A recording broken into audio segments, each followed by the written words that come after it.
We really have a chance to change swimming in general. I didn't go to film school. Right. I didn't do any editing school. It's 100% self-taught. My whole life, I never wanted to do things the way other people are doing it. All right, episode 14. We've got a bit of an interesting episode here.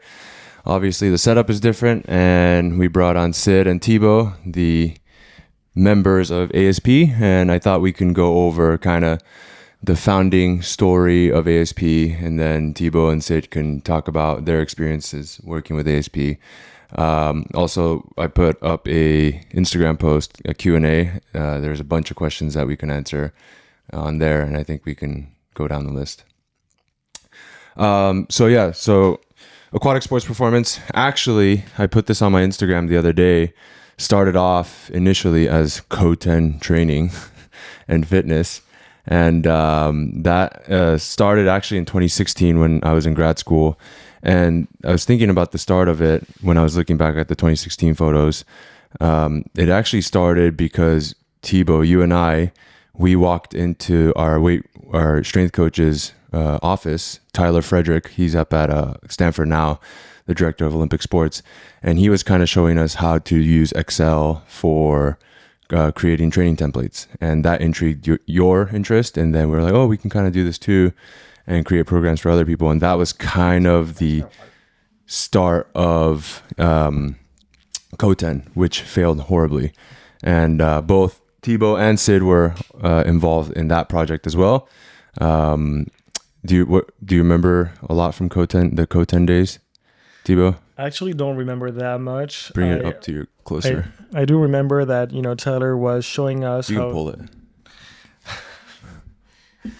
I do remember when Tyler was like showing off the Excel stuff, and I was like, yeah, I think I can do that. And that's kind of like how we were like, oh, that's how we're going to operate our business. We're going to use Excel spreadsheets to send the workouts to our athletes. And back then it made a lot of sense to us. And actually it was a terrible idea because it was the beginning of the app era where everything was on your phone. So we had a obsolete business model before even starting. So which was one of the reasons it failed. But from every, projects you do, you can take something away from it. And I think we did. It did take you a few years to get ASP back, to create ASP, but I think that when you did, you actually used a few of the lessons we learned with Koten to get ASP started. So the silver lining is that, you do learn stuff and you can do a better job next time. Yeah, the end result of Koten was we had 5 total athletes, one of them being my wife. And then we paid for all the software stuff, and so we made negative money, and we never got a single paying customer. But what was the big takeaway from that company? I think it really showed that we could make things work. On my end, and I take care of the operations for ASP, and so it was not ideal, but it could work with an Excel spreadsheet. So there was still, some stuff to take away from it. Like, even though the business model is not ideal, you can still learn from it and adapt it moving forward. Sid? I was in college at that time. You helped me with some videos and photo shoots and stuff. Very, very little, but I don't think we ever used any of it. I think we used it on the website. Maybe, yeah.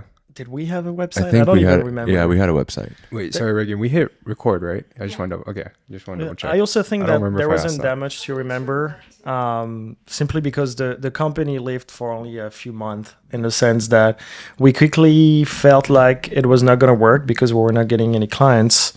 So we also pulled the plug fairly early on that project. The biggest lesson I learned from that company was we spent like a month trying to come up with the logo, and we didn't do anything else but trying to design the logo. And what I learned was like, oh, you have to do the very important things first and make that your priority, and make all the other things secondary. Were there any lessons you took away from videography or anything, Sid, from that, or you don't really remember? I don't remember anything, honestly. So after that, that was short lived. I think it died. It was born in 2016 and died in 2017. In 2018, I got a swim coaching position in Fullerton, which was the team that Sid and I grew up swimming on. And I had spent a couple summers coaching at. And so I called up the head coach, Brian Brown, in 2018. He offered me a position, and I took that position. My first day was Labor Day 2018. That was my first day on the job. And then if you go back to the podcast with Simon, I started training Simon for the first time early 2019 because he was home for, I forget what the reason was, for personal reasons. And he wanted to try to make the 2020 Olympic team. And so I wanted to give him every possible chance to try to make the 2020 Olympic open water team. And so we started doing dry land training out of my parents' garage and started posting training content from him on my Instagram story. And that kind of grew to one athlete grew to two grew to three grew to four. And then eventually you get to a point where you don't want to keep bringing people into your parents' garage. So I think in the summer of 2019, I emailed a bunch of gyms around, and Andrew Arredondo at Fibrea was one of them, and he responded right away. I didn't respond for like 3 months. I ghosted him for like 2 or 3 months. And then I think it was October. I was going to swim meets as a swim coach, and at swim meets are when parents feel the most frustration. And so parents were coming out to me, hey, can you give my kid extra training?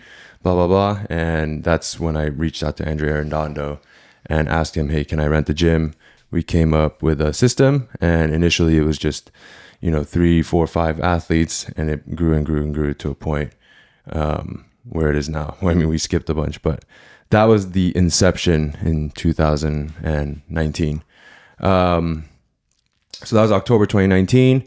And then COVID hit shortly after that. So after we I was a sole prop at first. So did that. COVID hit March 2020. It brought home Elise Garcia. This is a big, important part of kind of the story, because Elise was integral in Elise Garcia.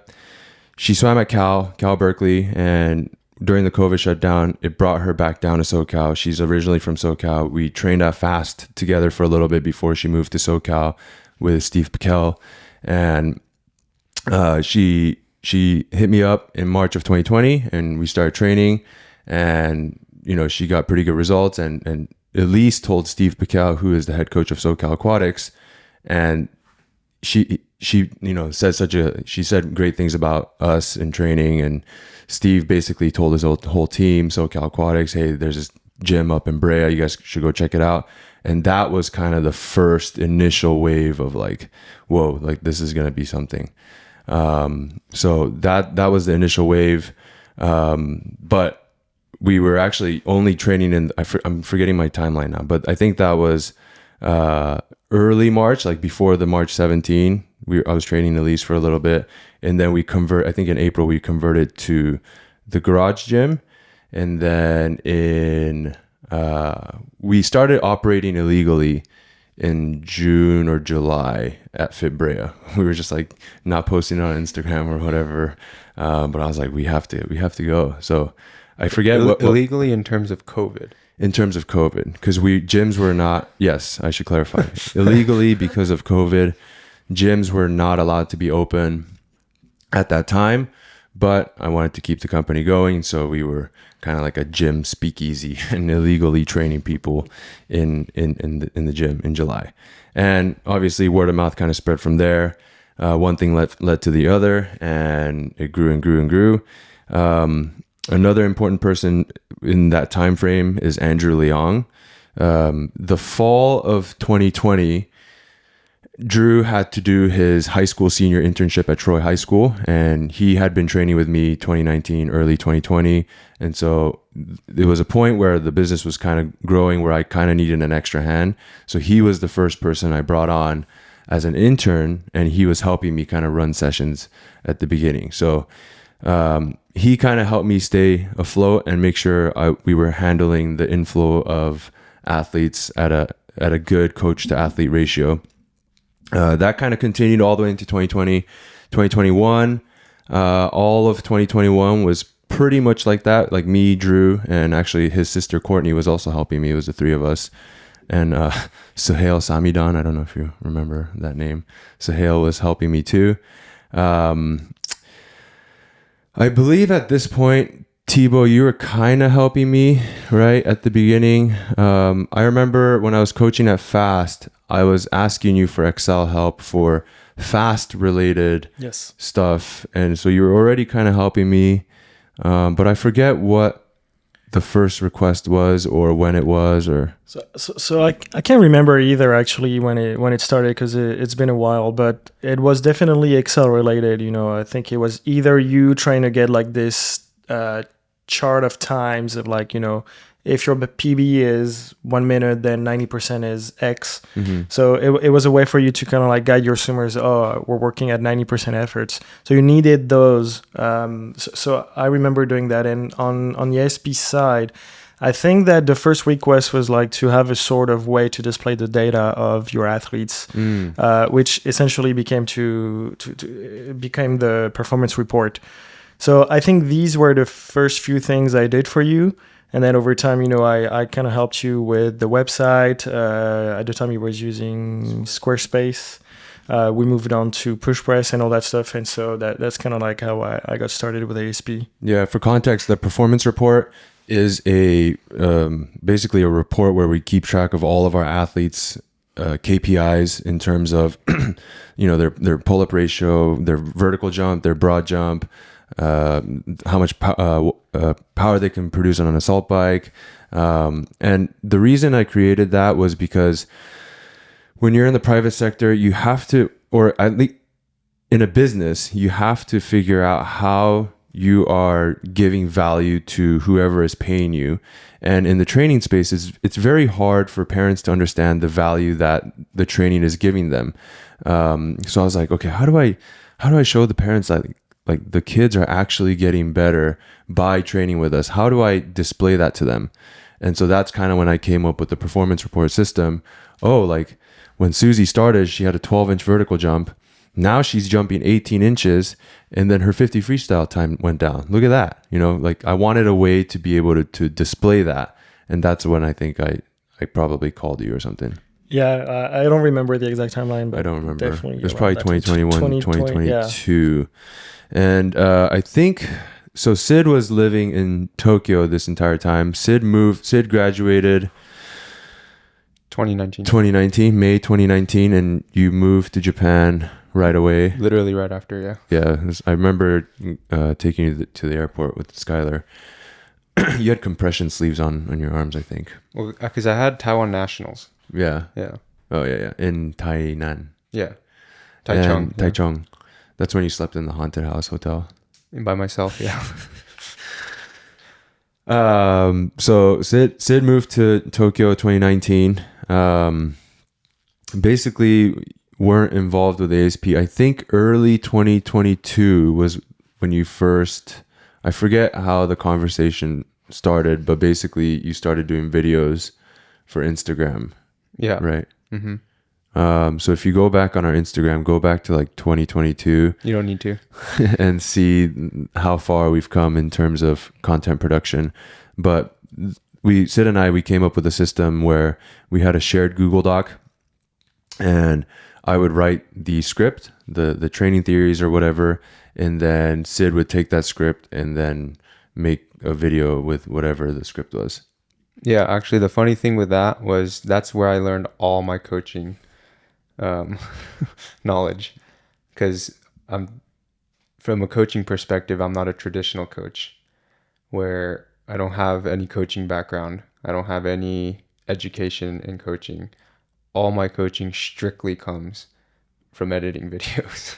Which I think is a good way to learn, because you read like the same thing over and over and over again, and you basically memorize it. Yeah, I mean, it's ingrained in my head through visuals because of that. But I think that helped me learn a lot of just stuff that I probably should have learned before, like in school or something, right? But in a weird way, I don't have the school bias of coaching. I only have your bias of coaching.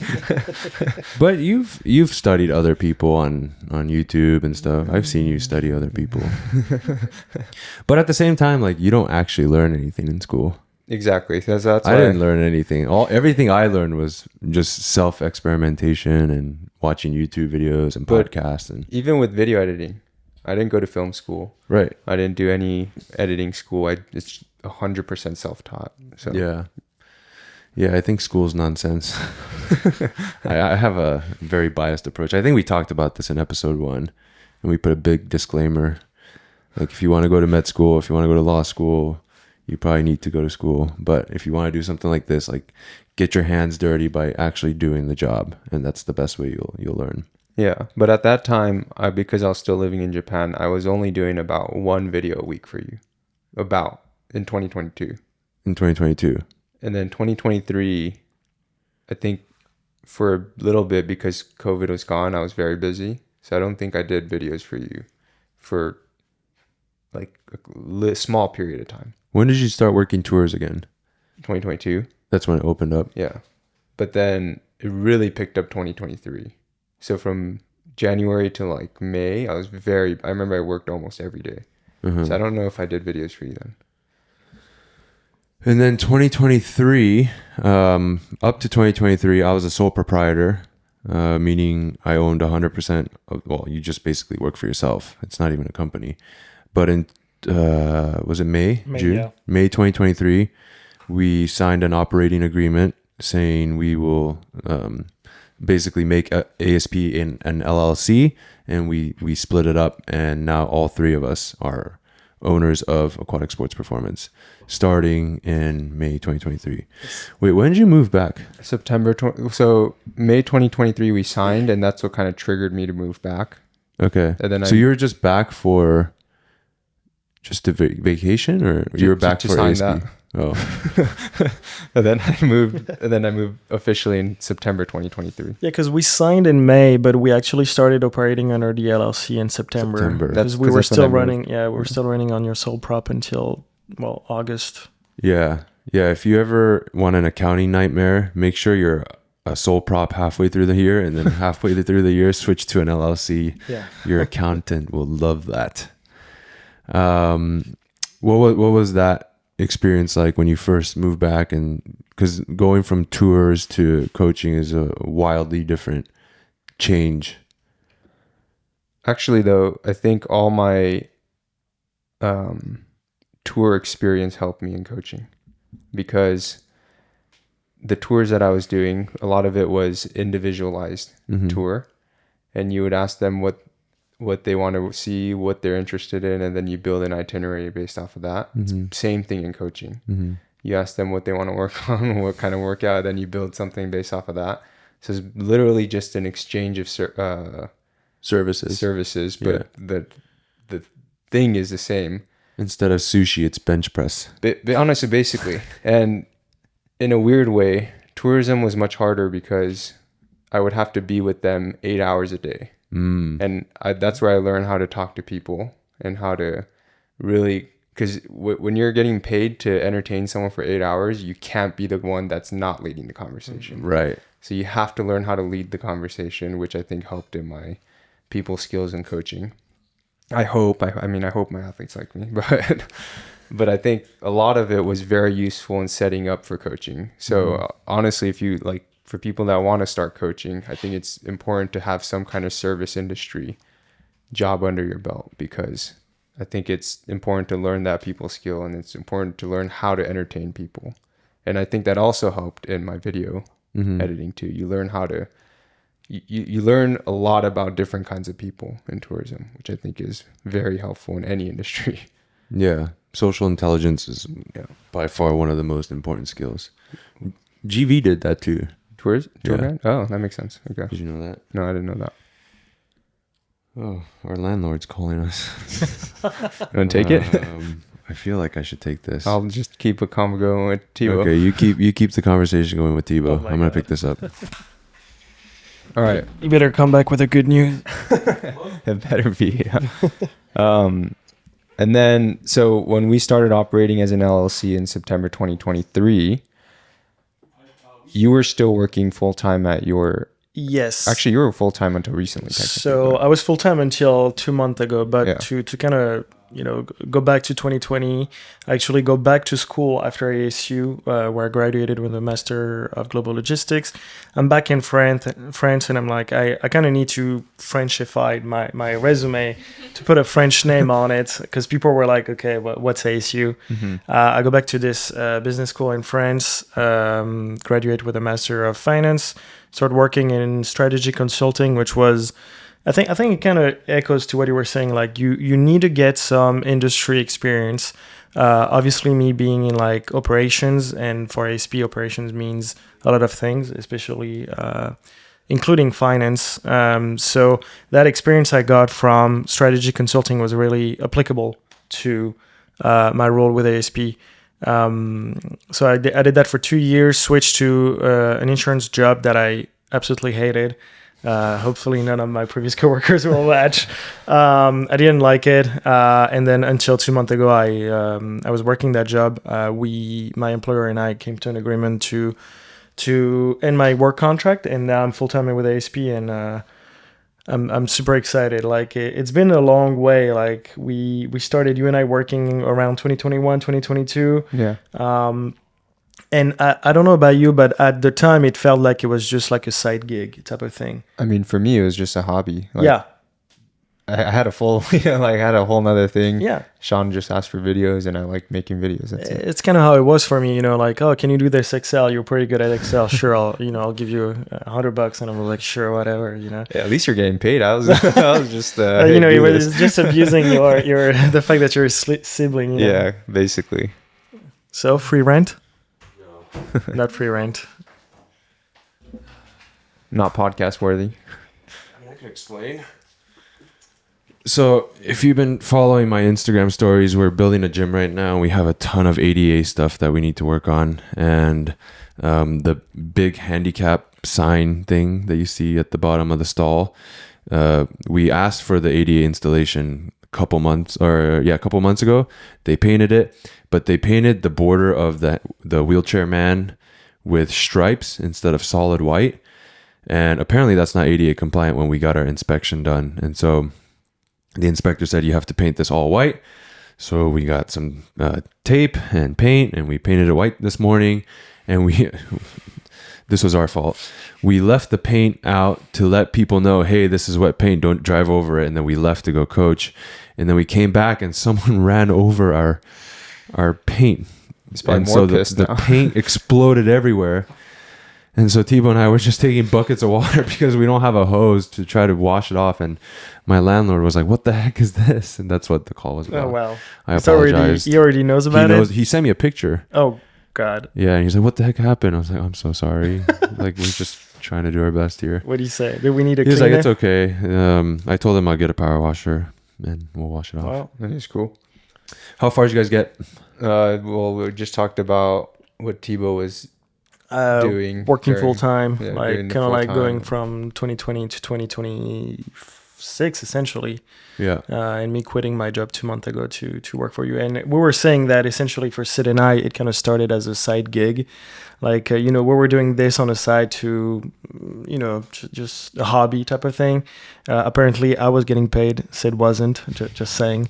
But, it's pretty crazy to think that when we started, we didn't have this vision. Maybe you had it. I think Sid and I may not have had it.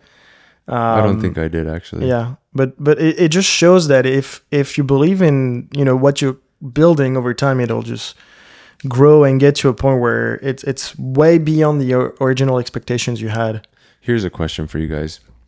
I think the reason why ASP was able to get I'm not saying it's huge, but like to where it is now is partly because we had ignorance. And had I known in 2019 the volume of work that we would put in to make this thing happen, like maybe you wouldn't embark on that journey if you knew this had to happen, that had to happen, right? Like for example, this gym, say we knew everything that we had to do, would we have signed the lease in May?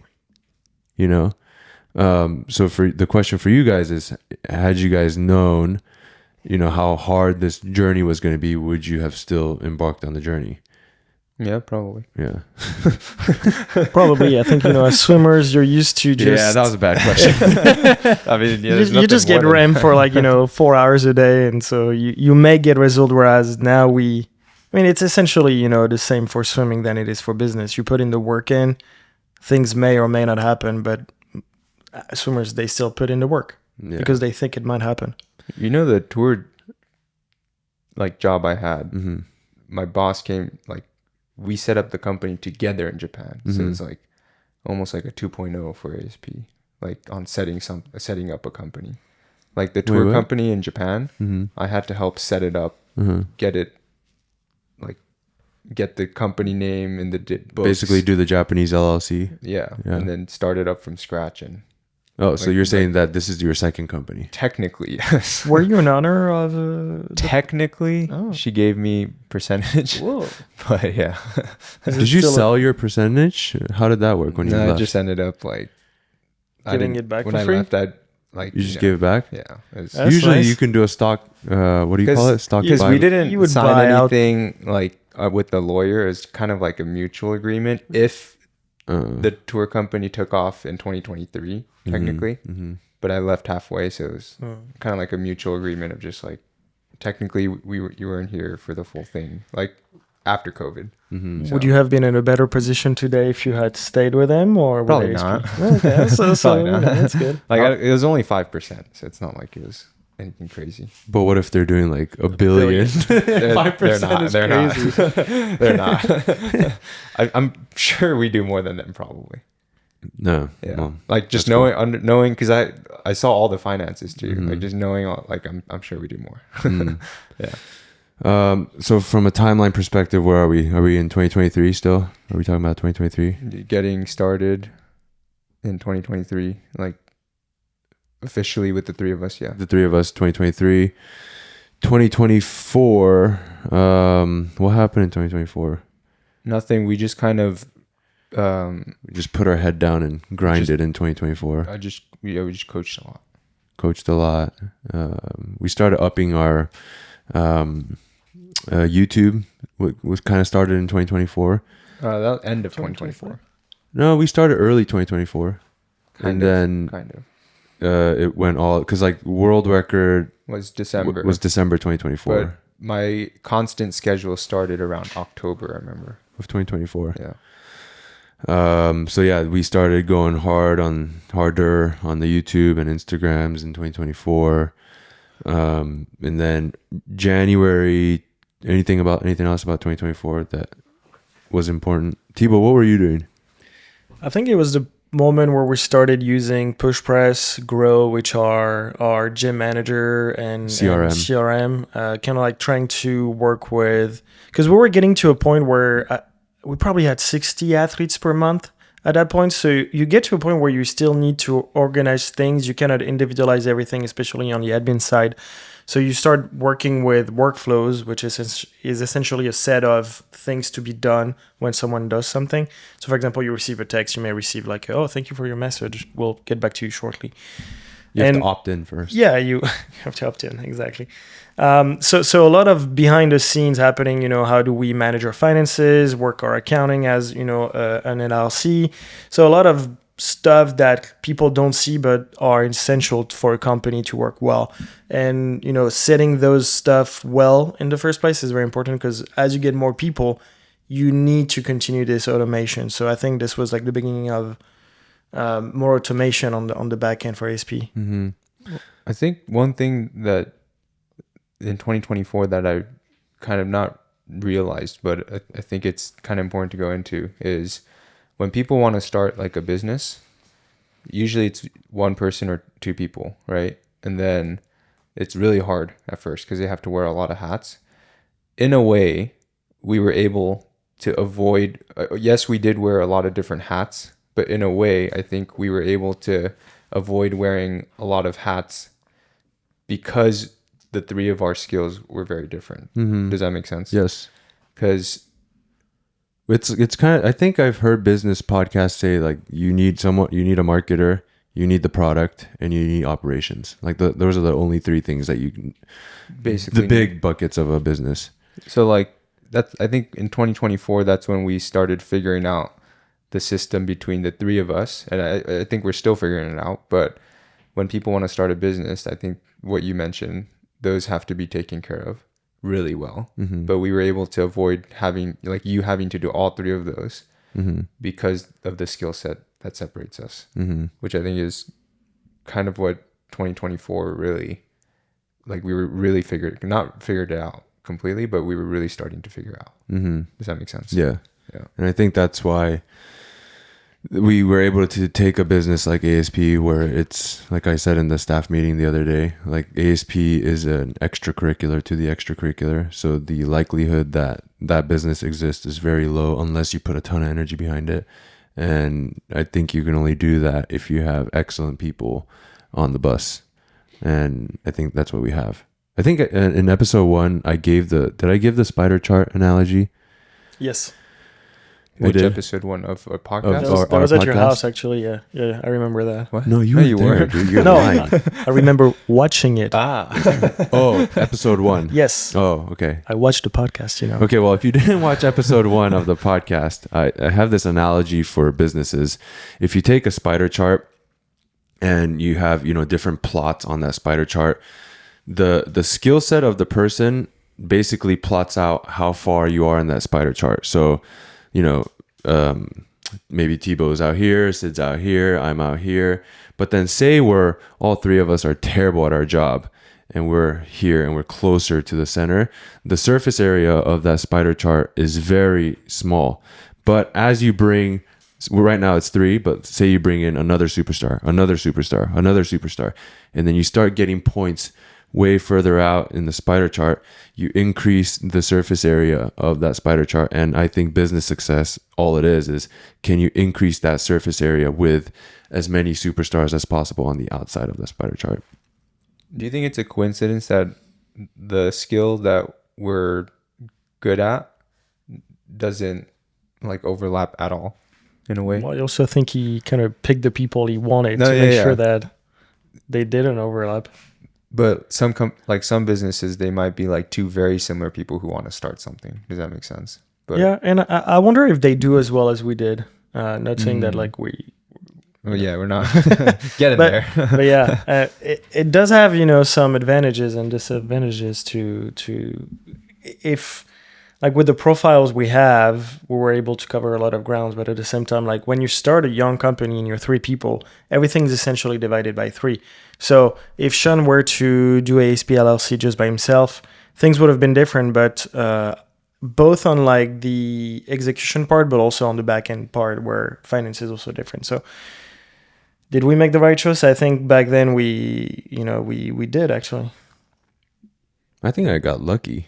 Because if you think about it from a relationship standpoint, right? Like Thibaut was one of my best friends, or is my best friend from college. You're literally my brother, right? We share the same set of parents.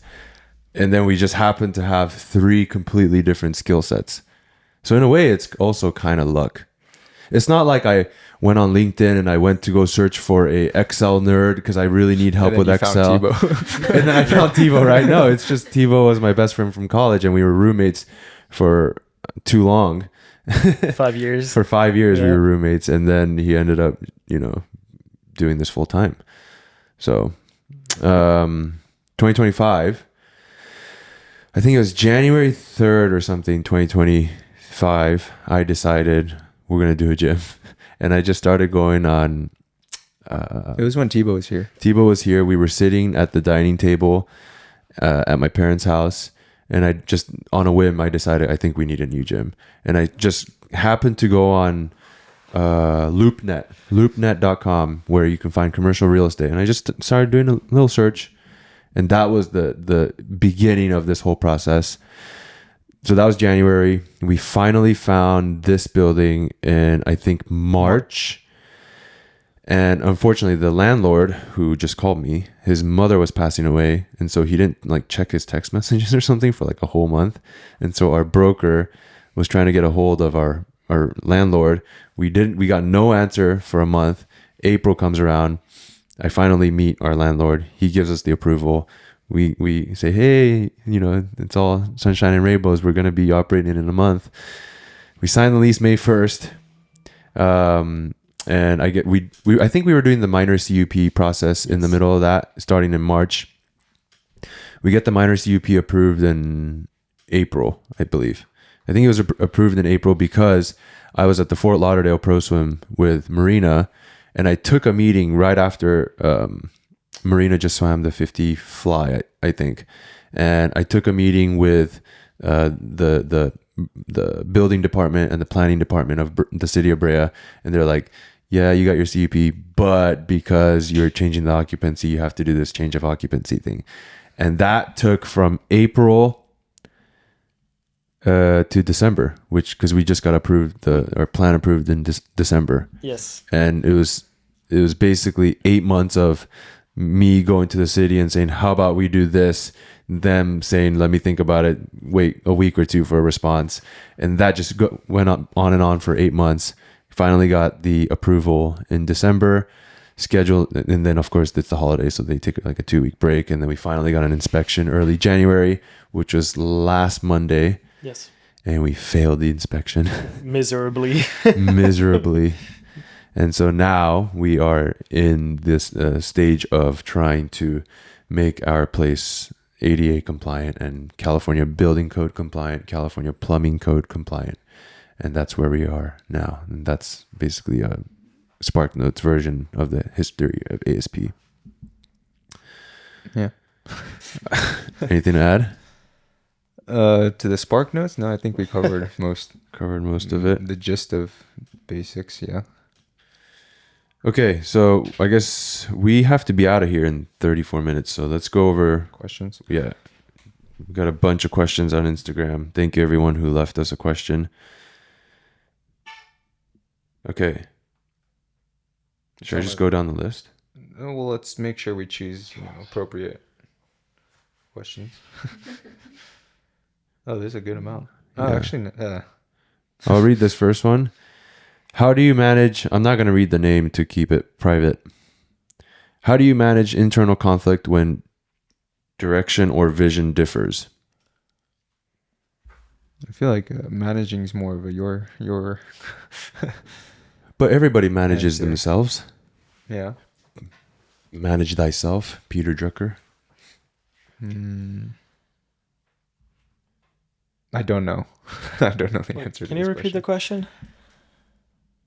How do you manage internal conflict? So basically...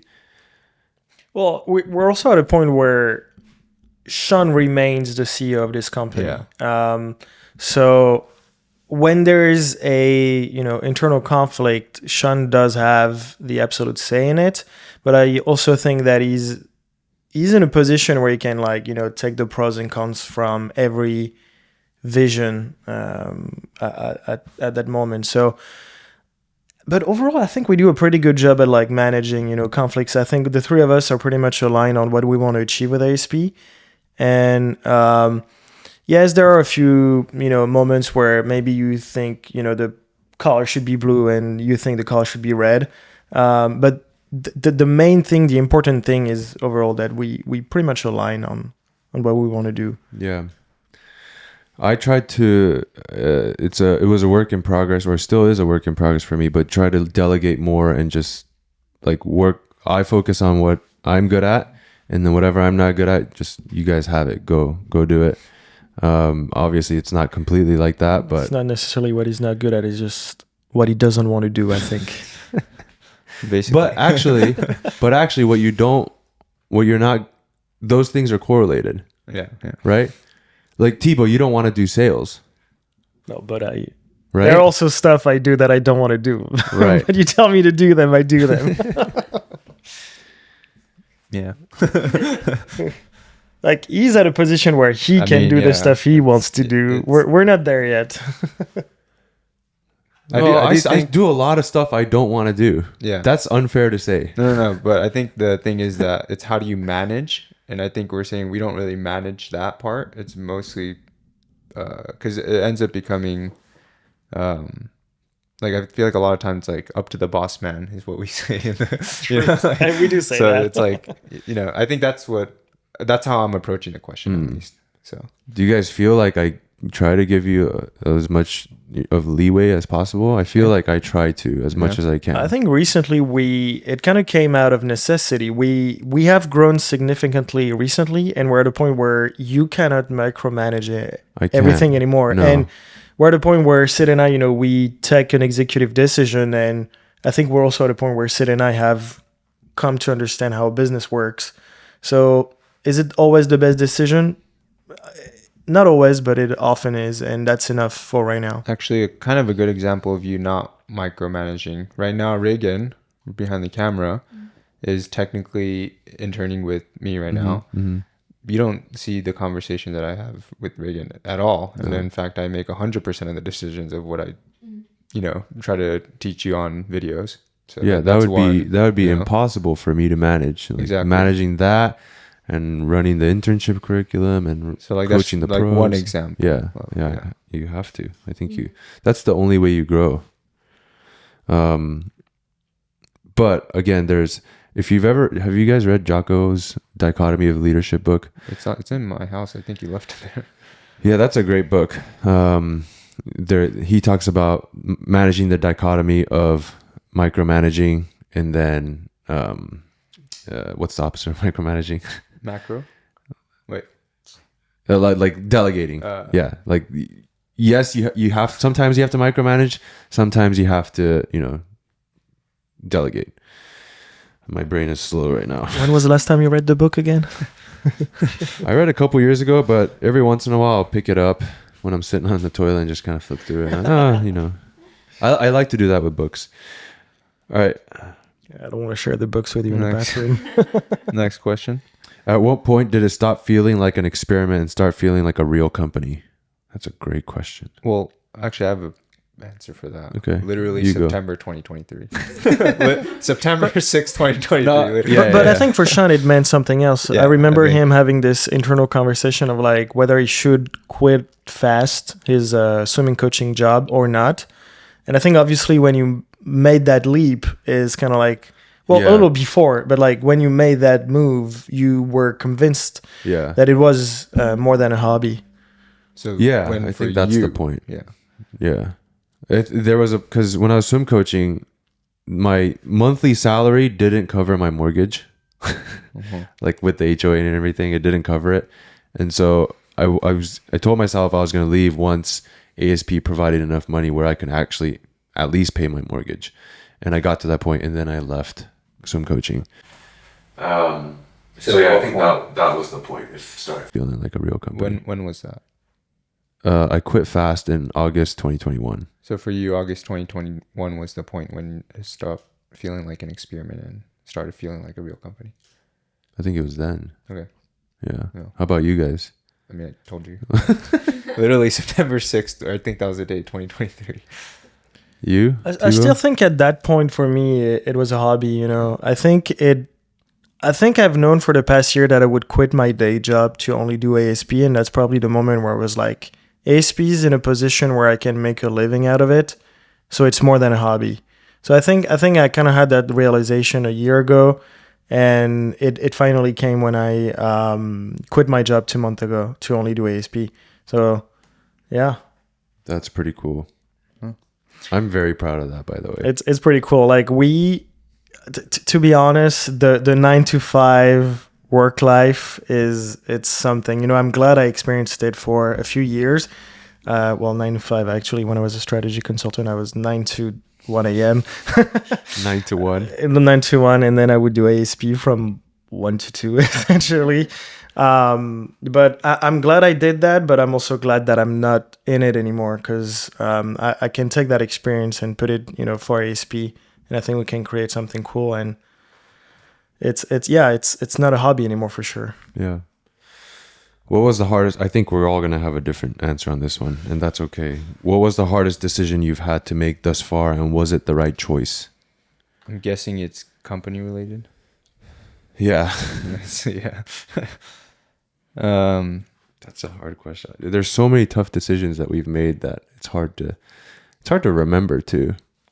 I have one that I go off of feel a lot, Okay. and the one that I have based off of the feeling, I don't know if it's technically company related, but when you were in Singapore and you're bleeding out of your butt, Uh-huh. Okay, And hold then- on. It was out of my colon. okay, I mean I saw it come out of your butt, so in my head it's butt. Anyway, Sean, for the viewers who don't know, Sean went to the ER at Worlds from internal bleeding, and then I remember I had a decision, and I was messaging you a lot, Thibaut, on whether I had to Yeah. change my flight and go early or not. But I remember having a feeling of that being a really hard decision for me because I wasn't sure of whether to go early or not. But I'm really glad I did. Yeah. Sean was also downplaying his health. Like, oh, it's fine. I'm just bleeding out of my butthole. It's fine.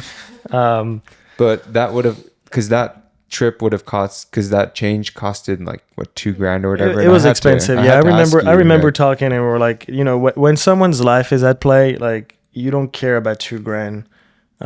Yeah, it's a lot of money, but at the same time, what's someone's life worth? Yeah. So most recently, and what I can think of and remember, Top of mind. top of mind based off just feeling, is I think that was like a really difficult hard decision. decision. Yeah. And then Yeah, after that decision Sid, arguably saved my life. Yeah, yeah, probably. and I remember you after we told you, oh, Sid was gonna come earlier. You were like, why did you do that? I was like, bruh. And then I arrived. and I then think you I were was worried fine. about the finances. You is were. what I We was were worried about you, and you were worried about the finance. I was worried about the company. And then I arrived, and then you were fine technically. And then we were like, Yeah. bruh. Yeah. I think that's why I was leaving. And then what we didn't know was I would rebleed. Go watch the vlog, the Masters Worlds vlog. Or no, it's Masters Worlds and it's the Worlds vlog. Kind of explains both of them. And then another decision under that was, which hospital do I take you to? Was a pretty hard decision. Yeah. I had to do a lot of research on I'm really glad you picked. the good one. What was it called? Singapore General Hospital. No, No, that was no. that was the shit one. Oh. Sorry if you worked there. The people there were No, I'm sure it's excellent. great, They're wonderful people. I took you to the private one. The private one. Yeah. That was a great hospital. Yeah. Great hospital. Thibaut, hardest decision? I can't think of any right now. There's so I can't many. think. Like right now, we're in the gym, and knowing what we know about how long it takes us for this place to finally be approved. Like financially, I know we borrowed money from the bank to pay for the equipment, all that stuff. For a young company, it was a pretty big one. To take on debt for a project that did not really have a timeline on. Like we didn't know when we would be able to operate the building. At this time, we still don't know. We're kind of like over the hump, so we'll be fine. How do you decide what not to pursue when opportunities arise? That's a great question. I think I wrote this in my anniversary lessons on my Instagram. I don't know if you guys saw it, but there was one quote I put on there. At the beginning, you will be busy looking for things to do. Later on in your business career, you'll be busy looking for things not to do. Because we have all these opportunities. We get emails constantly. Hey, you guys want to do this? You guys want to do that? We have athletes that come to us and, hey, we want to work with you. But then we're like, actually, this guy's going to be a pain in the butt. So we're not going to do it, But at the beginning, you have to fight for these opportunities.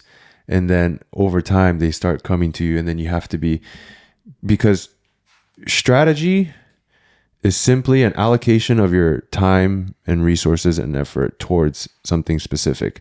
And so by definition, in order to be strategic with your business, you have to allocate your time, resources, and energy to opportunities that have the greatest ROI for the business and the values that you believe in.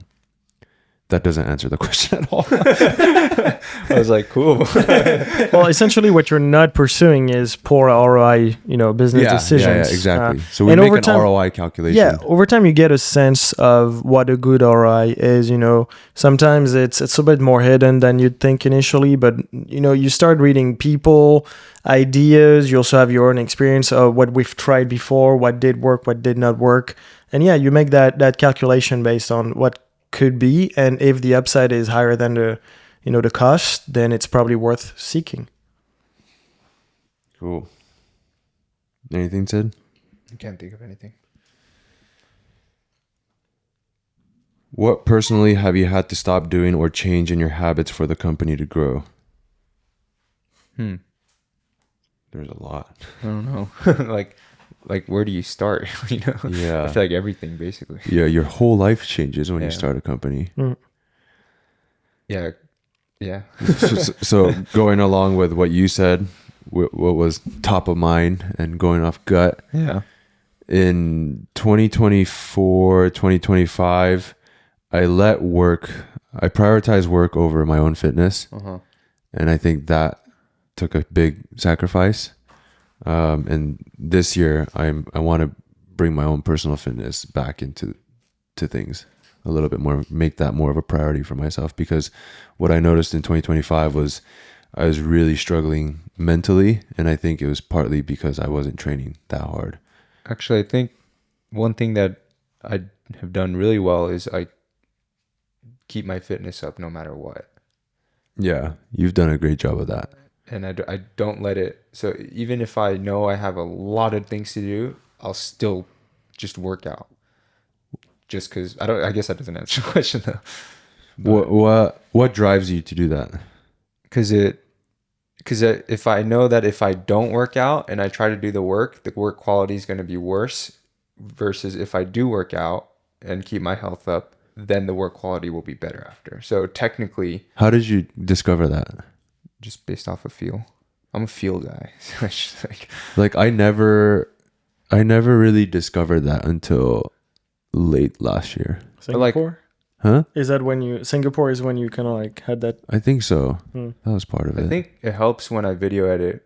The satisfaction I have, like if I did a workout and then edit, or some kind of, if I'm more active and I edit, you can kind of see it in the or just off my feel. I don't know if you can see it, but yeah. Based on the energy that you bring when you're editing. Yeah. And I'm like, oh, I really like that. And then I realize, wait a minute, right now I feel pretty good. I don't feel tired because I worked out well. And that's what I base it off of. Yeah. And I hate that groggy feeling of when I'm not working out. And then I don't care about the video, which I don't like. So do you feel groggy when you don't work out? Yeah. Do you feel that?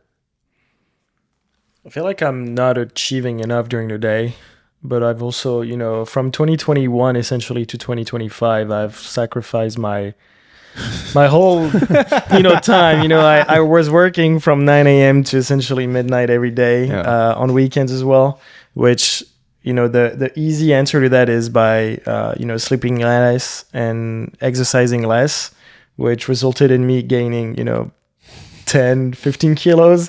So that's basically what I sacrificed, for ASP to happen. And I'm finally in a position where I can get back to a better routine, which is why, for the past 2 months, I've been trying to, get back in shape, all that stuff. But you sacrifice a lot for a company. And even though my situation has changed very recently, I still think I'll be sacrificing other stuff moving forward. Sure. It's a choice. I mean, you can go and work for someone from 9 to 5 and be fine. The moment you leave your job, then the job problems are going to be here tomorrow, but for the night you don't have to worry about them. Whereas if you're a business owner, then when you sleep, you still think about, things you have done at work, things you should have said to a client, opportunities you missed. And so you change your whole life because you own a business. And until we end ASP, until we, it closes, we sell it, or we move on, we'll be worrying about these type of things. Yeah. So I think everything changes. Everything, your whole being changes. Yeah. I can't remember the last time I slept from my sleeping habits because you've been living with me for the past 2 weeks, but I don't know the last time I slept from 8 to 6 straight. Dude, your sleep score though, I have you on oral circles. Your sleep score wrecks me every day though. You're like 90 something. I'm like 60. But I don't sleep. I sleep in 2 phases. But how's your sleep score that high? I don't know. Because I do go to bed at 7:30. Yes. But I sleep 8 hours and it's like 60 every day. I don't know why. I don't know. When I am the time I am asleep, I guess I sleep well. Next question. Oh, that's Is it the balance one that you're yeah. Okay. How do you balance intuition with real data? I'm terrible at this. So we can either go the training route or we can go the business KPI, because you have training KPIs and you have business KPIs. Either one, I'm 100% a feel. You know this, a Yes. feel guy. So like, I feel like I rely on you guys. I rely on Thibaut for data. Yeah, but then again, if you only rely on your feel or on data, you're missing something. Exactly. Life and business in general is not that straightforward. It's not A or B. It's Yeah. oftentimes right in the middle. I think the three of us have characters that are different, and this kind of gives us this balance of being able to utilize data as well as we can. To make training decisions, financial decisions, operational decisions, and also have an understanding of where the business is at, how our athletes train. It's just not black or white, actually. And we have constructed that feel and that balance of field data over time. It's somewhat of a learned skill. Yeah, I think intuition is just pattern recognition. Yeah. And I feel like it's one of my strengths is pattern recognition. And for me, I kind of use data just to confirm my intuition. It's the other way. I go intuition first, and then I'm like, is it true? And then you use data to back it, Oh, like athlete attendance feels low. Is it true? You go check the business KPIs. Oh, it is low. Why? And then you search for other KPIs on why. Agreed. Anything else to add to that? No, I think that's good. What part of success surprised you the most? Assuming that we are successful, I guess. I guess I'm not surprised yet because I don't feel successful. I don't feel successul at all yet. So skip. I feel like we're still trying to get there. Yeah. I'm not surprised yet. So obviously, you can't answer that yet. Yeah. Are you looking at the other questions? Yeah. Now people drop Yeah. training questions. Oh, what is your purpose? What keeps you going? That's a good one. Deep. What keeps us going? What is your purpose? What keeps you going? Well, you go very detailed, or you go like very, What do you mean? like, I don't know how to Go explain it. detail. I can't go detail. That's Why? I don't know, because I feel like what keeps you going is you want to just live and get by, Mm-hmm. Make a living. make a living. So it's more of a financial Yeah. need. Yeah, basically. I But also that's like think the that- big, but I also think that we're in a position to advance, swimming in general. Yes, like obviously. your thing is changing swimming media. Yeah. That's your purpose. Yeah, that's all I was saying. Like that's more the detailed. Yeah. And the first thing, yes, of course, we want to make a living. We want to be able to live from our knowledge, our skills. But I think, beyond that, we have an opportunity to really change swimming. Sid, your purpose is to change swimming media. You tell us, very often. I think it's something we need to do.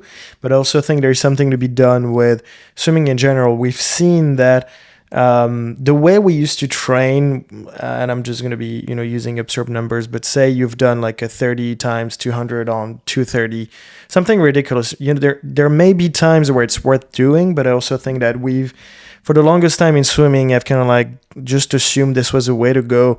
And I think ASP today is in a position to kind of like show that there's more than that. There's more than just, doing yardage. 3200s. Yeah, just to show, especially with the pro team today, that you can train differently, especially for the 50. But for younger athletes in the gym, you can also not go to the gym and do 3x10s on the squat rack every day or on every machine. Is just not the way it's done. So I think, through the presence we have on social media, through the work of Sid, we have, the chance to, Change people. change the sport of swimming.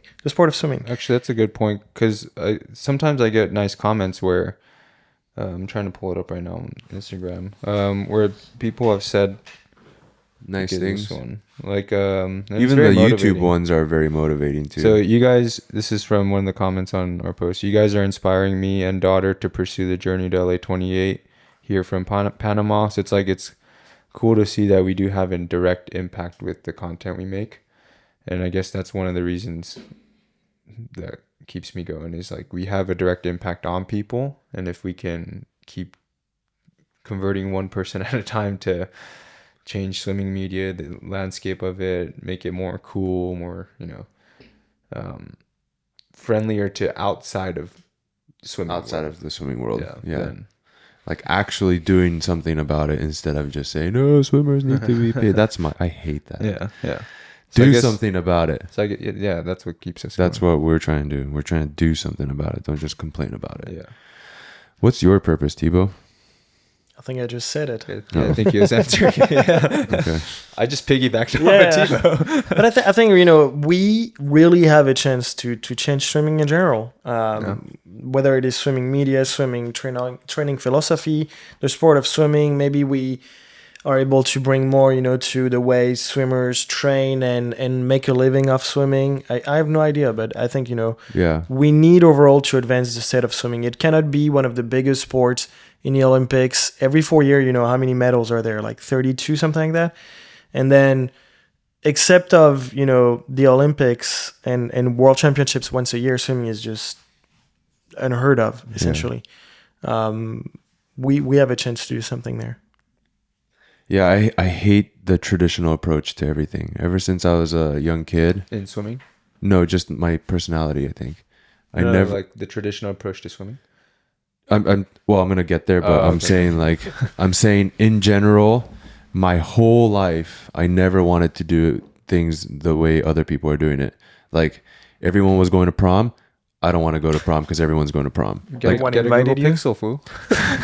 except the iPhone. The iPhone's pretty cool. No, but like basically, I never wanted to do what other people are doing, and so I think that personality is kind of carrying over into the personality of the company too, where there's no one is making a career out of swimming like this. Yeah. And I think it's really cool that we have the opportunity to make a living and to suffer in for something that we believe in and that we not necessarily enjoy. I don't know if we enjoy our jobs all the time, but at least it's something that we believe in and we value and we're willing to suffer for. I think that's a very important point. Yeah, that's a good point on wanting to do something like different. I think since we were young, we were always kind of like that. Yeah. Our dad is Kinda very like that. rebellious, Yeah. and so I think I we think it got carried his over. rebellious gene, Because for like swimming content, I just looked at all the current swimming content, and we did the opposite. and then I just saw there's a space to be filled. Yeah. No one does this kind of content. Just do it. Yeah. Yeah. And Thibaut, in the car the other day, you brought up a good point of like a lot of swim coaches who want to coach at the Olympic level. They have to like work their way. Like you have to go work club, and then you got to go to college system, and then you have to move around the country.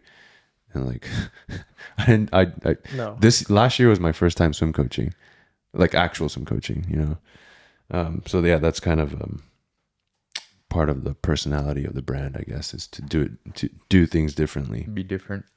be different. All right, we got to leave in 7 minutes, so I think we should wrap up. Yeah. Where can you find you? Should we do the question thing? No. Save that for the next guest. Because I already know the question from Jack. I forget what it was. I like briefly. I looked at it before the podcast just in case you were going to say it. But then one of us has to leave a question for the next guest. So let's just skip it. Let's skip it. Okay. Yeah. Closing thoughts on the company? Doesn't feel like we're even halfway yet. Yeah. We still got a lot. I feel like we have a mountain of work ahead of us. Yes. Yeah. I also think we're in a position where like we've put in the work and things are starting to be in motion. And I think this gym is the representation that things are like right on the edge of exploding. Like once we'll open this place, I think it will be a new era for ASP. We've had ASP 1.0, if I may, from the moment it got created in your garage to Fitbrea, the gym we're working out of. currently. And then once we'll have this place, I think, we'll be entering the second phase of ASP, and all the things we'll be able to do here hopefully will benefit, the swimming community and continue for us to move, forward in swimming. Cool. That's a good place to wrap up. All right. Thank you, everyone. Thanks. Bye.